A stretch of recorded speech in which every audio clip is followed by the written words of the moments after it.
તારા એક કામમાં ઠેકાણું ન હોય. આમ જો તો આ બધા વાસણ કેવા છે, આવા ધોવાય વાસણ? બા લાવો એ વાસણ હું ફરીથી ધોઈ નાખું. દરરોજ તારી પાસે એક જ બાનું હોય, તારો ઘરકામમાં જીવ જ નથી, તું આખો દિવસ કરશો હું?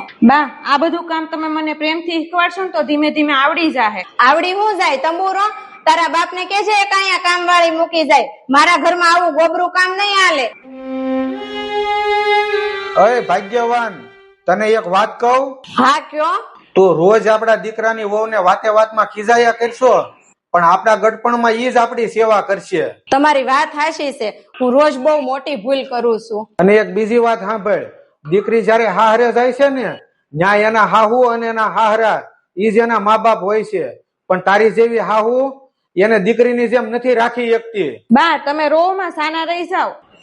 દીકરી મને માફ કરી દે, મેં તને સમજવામાં બહુ મોડું કરી દીધું. બા તમે માફી માંગો માં, તમે મારા માં સમાન છો. મિત્રો, વહુને નોકરાણીની જેમ નહીં, દીકરીની જેમ રાખો, પછી જોવો ઘર સ્વર્ગ બનતા વાર નહીં લાગે.